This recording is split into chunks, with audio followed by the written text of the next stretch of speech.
s'organise en vue d'un idéal de pouvoir, donc accéder à une autorité, à une instance suprême pour gérer la cité. Donc le parti regroupe tous ceux qui ont la même vision, qui regardent dans la même direction, agissent ensemble pour que ce vers quoi on tend puisse aboutir. Le parti, c'est ça. Nous sommes ensemble au nom d'un but commun pour des actions communes en vue de réaliser ce que nous voulons. Ça, c'est extrêmement important. On commence par ça et ce sera très facile. Alors, mais comment ces écoles du parti sont-elles nées? Quand est-ce et pourquoi ont-elles été créées? Par qui et dans quelles conditions? Écoles, oui, mais comment sont-elles nées? Évidemment, nous savons tous que les écoles du parti sont nées au XVIIIe siècle. Ça fait longtemps. Nous sommes au XXIe siècle, ça fait 300 ans que l'école du parti est née. 300 ans. Donc vous voyez, au XVIIIe siècle déjà, on a créé ce qu'on appelle des écoles du parti. Mais comment et dans quel cadre furent-elles créées? Évidemment, au début, ce n'est pas comme aujourd'hui on voit, c'était des organisations syndicales avec une classe particulière qu'on appelle la classe ouvrière. C'est les ouvriers qu'on a voulu organiser dans le sens de faire comprendre la société industrielle naissante. C'est dans ces conditions-là que les syndicats ont trouvé bon de se doter d'écoles. Et les partis politiques qui sont nés entre 1851 et 1874, ces partis-là se sont emparés de cette expérience ouvrière pour créer les premières écoles du parti. Entre le 3 mai 1872 et le 7 décembre 1873. C'est cette période-là qui constitue la période la plus intéressante et la plus importante de création des écoles du parti. Chez nous, au Sénégal, les écoles du parti sont nées avec les partis politiques métropolitains. Cela veut dire que les partis qui sont en France ont voulu, ici au Sénégal, avoir des représentants. C'est comme ça que les premiers cercles de lecture sont nés à Saint-Louis, à Gorée, entre 1883 et 1897. C'est là que les premières formations, les premières écoles de partis sont nées, au travers, le plus souvent, d'écoles coloniales. Mais les vraiment grandes écoles, c'est avec le parti des jeunes patriotes en 1818. En 1918, il y a eu deux jeunes qui se sont emparés dans le sillage, n'est-ce pas, du triomphe de Blaise Diagne, qui se sont emparés des idées métropolitaines, notamment républicaines. Après la Seconde Guerre mondiale, ces idées se sont davantage conçues, davantage développées. Mais c'est surtout avec la naissance du PAI. Ne l'oubliez jamais, le Parti africain pour l'indépendance, PAI, né à Thiès le 15 septembre 1957, c'est ce premier parti-là qui a créé en février 1958 la première école du parti au Sénégal. Ça, c'est très important que de comprendre un peu le processus par lequel ces écoles-là sont nées et les luttes de pouvoir qui vont les accompagner progressivement. Alors, à la suite du PAI, donc première école en février 1958, c'est le Parti socialiste. Mais attention, le PS là, ne s'appelait pas à l'époque PS, il s'appelait UPS, Union progressiste sénégalaise, qui change de nom à son congrès de décembre 1976, et c'est durant ce congrès de 1976 que l'ancienne Union progressiste sénégalaise est devenue l'actuel Parti socialiste. Changeant de nom, c'est sous Senghor que le parti UPS est devenu Parti socialiste en 1976. Ça aussi, dans le processus de construction des partis au Sénégal, nous en discuterons ensemble. Alors nous comprenons ça. Le Parti socialiste qui a dirigé le pays pendant 40 ans va développer son école du parti. Évidemment, avec des hommes de grande valeur. Tout le monde se souvient, par les jeunes, on va leur apprendre ça, qu'il y avait ce qu'on appelle le Club Nation et Développement de Feu Djiboka, il y avait le GR de Feu, n'est-ce pas, Ousmane Tanordien, etc. Donc le Parti socialiste a créé cette dynamique en rapport avec les partis de gauche qui, à l'époque, dans un premier temps, n'étaient pas reconnus. Donc ils ont créé des écoles de formation en clandestinité. C'est dans la clandestinité des gens comme Racine Talla, avec lesquels j'ai vécu ces moments-là, nous avons eu cette possibilité de bénéficier, d'accéder à la connaissance scientifique et politique au travers d'organisations clandestines. Par contre, quand le président Abdou Diouf, en 1981, a décidé d'une ouverture démocratique intégrale, tous les partis clandestins étaient devenus des partis légaux. Ils vont agir en plein jour et les partis, n'est-ce pas, les écoles de partis vont essaimer. C'est dans ce cadre-là que le PDS, le Parti démocratique sénégalais, s'est doté de sa propre école libérale qui deviendra même quelque part une académie libérale. Donc comprenons que l'évolution des partis, des écoles de partis au Sénégal, obéit à la rythmique imprimée par le cours politique sénégalais à chacune de ces phases. Et ça, c'est très très important. Alors, ces partis sont nés.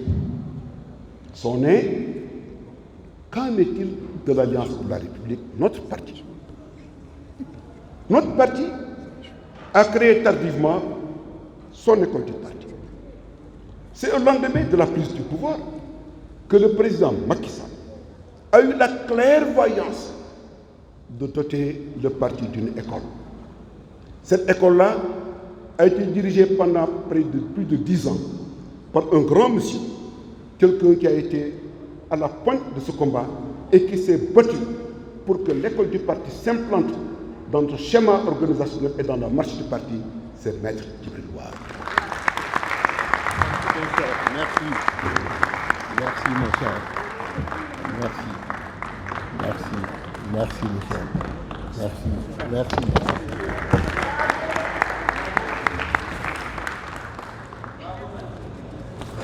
C'est bien, maître. C'est très bien. Tu es un grand monsieur.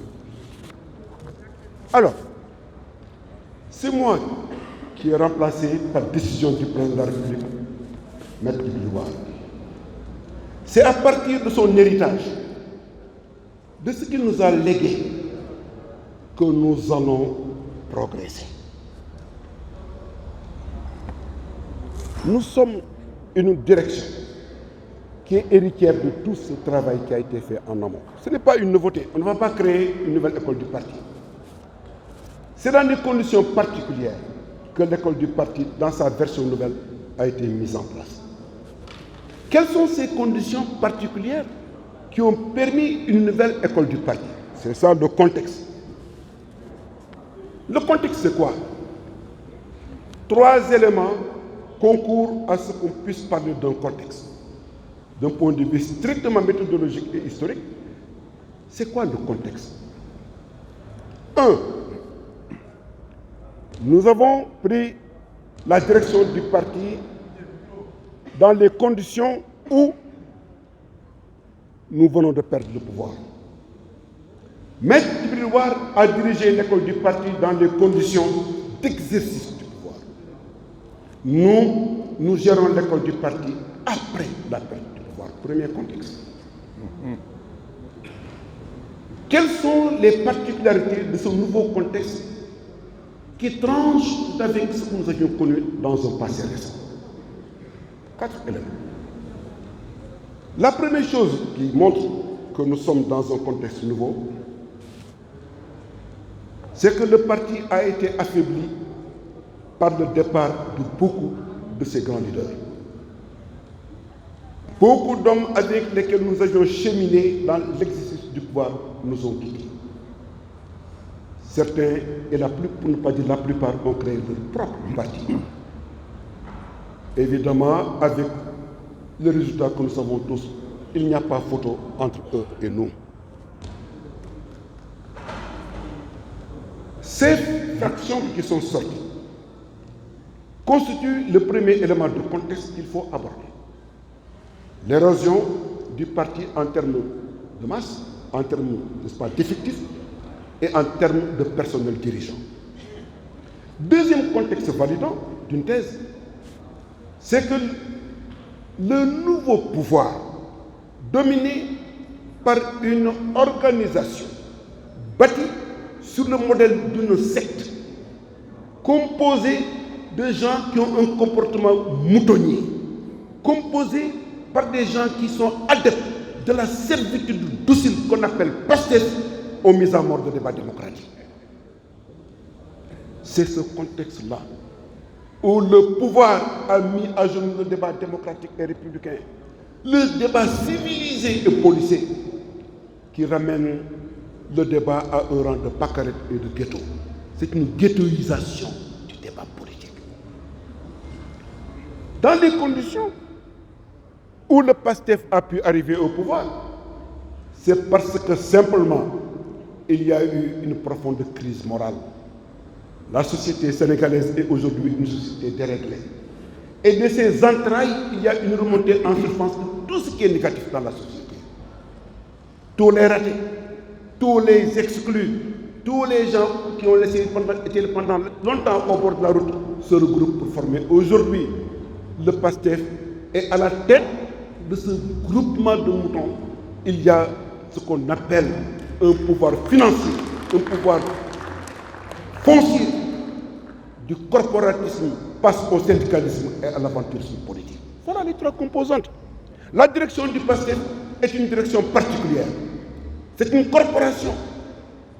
Les inspecteurs des impôts et des domaines qui s'élèvent, qui se transforment en un syndicat et qui devient, qui entre dans la règle politique avec deux caractéristiques, pouvoir foncier et pouvoir financier. C'est ça ce qui a été malaxé pour donner sens à un PASTEF. Donc comprenons un peu ce qui est extrêmement important sous ce rapport-là. Voilà le troisième élément de validation d'un contexte.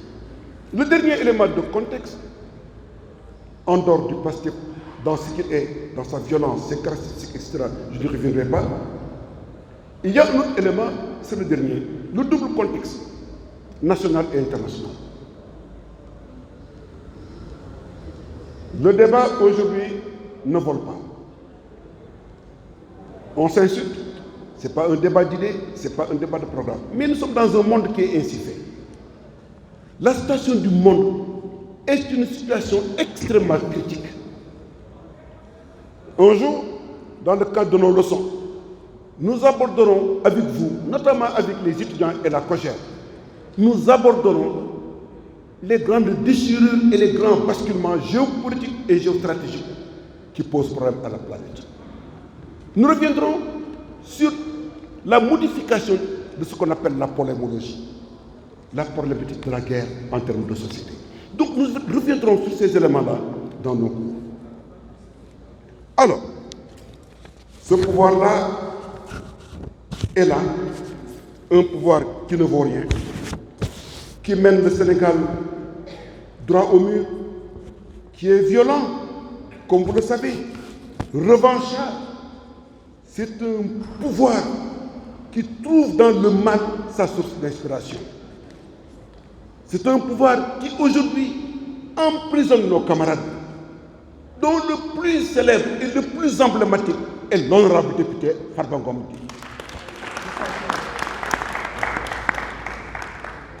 Comment peut-on faire ça à quelqu'un comme Farba Ngom? Comment peut-on mettre aujourd'hui dans une situation de mutisme absolu, imposé à Pape Malick Ndour? Comment peut-on le faire à Ismaël Madior Fall? Comment peut-on le faire à Mohamed Amadou Mansour Faye? Comment et encore? Voilà ce que c'est que le régime. Notre école, que je viens de voir en termes généraux, est une école très singulière parce que je vais vous résumer ce que sont ses objectifs. Qu'est-ce que nous voulons? Le premier objectif que nous voulons, c'est assurer la formation des membres du parti. Premier objectif. Et je précise que la formation est un outil stratégique majeur pour l'éducation des militants, pour la consolidation de l'idéologie et pour assurer la relève générationnelle. Assurer la relève générationnelle. Ceux qui sont en face de moi et nous qui sommes en face de ces deux choses. Une génération d'accompagnement que nous sommes et une génération de direction que vous êtes, parce que vous êtes le président du Sénégal d'aujourd'hui pour assumer le président du Sénégal de demain. Donc, assurer l'éducation des militants, la consolidation de l'idéologie, et pour assurer. C'est pourquoi indispensable est la connaissance par des cadres politiques, des grands systèmes de pensée, des grandes idéologies, du socialisme, du libéralisme, le populisme. Pourquoi nous disons que le PASTEF est un parti populiste? Ça, on doit le savoir. Qu'est-ce que c'est un parti populiste? Pourquoi nous disons que c'est un parti national populiste? Qu'est-ce que cela veut dire? Nous verrons bien. Nous voulons aussi l'enseignement et la connaissance du parti. Donc nous voulons que tout un chacun ici sache, mais dans quel parti il est, à quel parti il appartient, quels sont les statuts du parti, quelle est l'idéologie du parti, quelle est la devise même du parti. Si je vous dis quelle est la devise du parti, rares seront ceux qui vont lever la main pour dire quelle est la devise du parti. Un parti auquel vous appartenez, pour lequel vous battez, et pourtant vous avez des difficultés pour en dire la devise. Il y a un problème. Il y a un problème. TSD. TSD. Travail, solidarité, dignité. Donc ça, il faudrait revenir sur ce concept-là comme étant un concept moteur, très logique, mais moteur. Nous avons aussi l'ambition de favoriser l'émergence de cadres et d'élus, des élus,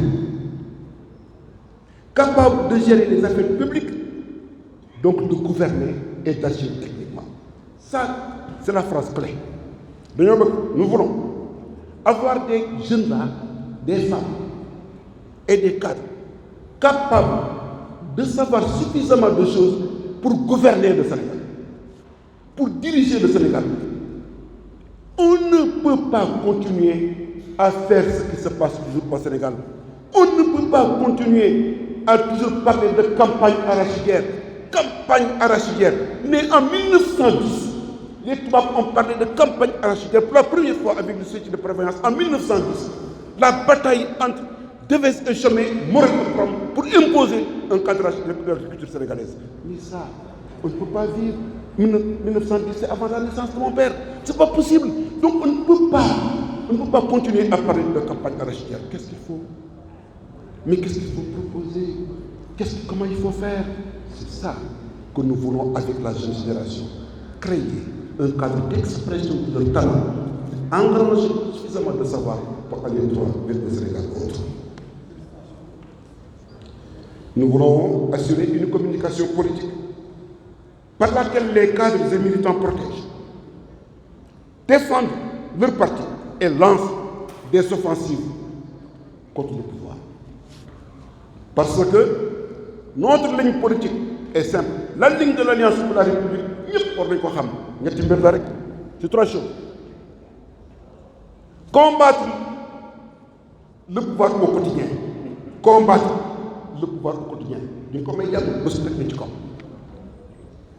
Le battre en 2017 et le remplacer en 2029. Voilà ce que nous voulons. Le combattre au quotidien, le battre en 2017 et le remplacer en 2029. Voilà la ligne. C'est ça la ligne du parti. Il n'y a pas autre chose. Quiconque dit autre chose, c'est brasse de l'air. Comme on a souvent le cas au Sénégal. Des mots, rien que des mots. Nous voulons préparer les militants aux campagnes et au suivi des procédures électorales. Nous allons vers des élections. Une élection en sciences politiques, c'est une phrase très courte. Une élection. Vous avez une politique élection, ben cadre bu gàtt la. Xam nañ koy définir une élection. C'est le nombre et le projet. Maintenant, on compte le nombre de voix pour ëpp les balles, c'est le nombre. Et qu'est-ce qu'il faut mettre entre les mains des populations pour qu'elles votent pour toi? C'est ce que tu leur offres comme perspective. Évidemment, le mot projet a été tellement galvaudé et sali par le PASTEF que nous opposons à notre paix. L'espace politique au Sénégal, c'est la bataille entre les deux paix. Le paix du PASTEF et le paix de l'Alliance pour la République. Quels sont ces deux paix? C'est le projet du PASTEF contre la perspective de l'Alliance pour la République. Nous, nous offrons une perspective. Nous ne montons pas un projet. Donc ça, nous reviendrons. Alors, ça, je crois que c'est important. Évidemment, enfin, parmi nos objectifs majeurs, Nous voulons doter les cadres d'une solide maîtrise des relations internationales, des questions géopolitiques et des questions géostratégiques. Qu'est-ce que c'est que l'Afrique occidentale en termes de bloc? Pourquoi l'Afrique occidentale est en alignement avec le Khoraïssan? Qu'est-ce que c'est le Khoraïssan? Ce sera difficile si on pose la question à quelqu'un, qu'est-ce que c'est le Khoraïssan, comme étant le socle perturbateur du système international. Donc ça pose un autre problème, etc. Donc il va falloir reposer ces questions-là en termes intellectuels. Alors, si nous avons des objectifs pareils, c'est que non, mais comment on va le faire? Sur quel levier on va s'appuyer? Sur quel levier pour mener à bien les objectifs que je viens de décliner? Voilà ce que nous allons faire.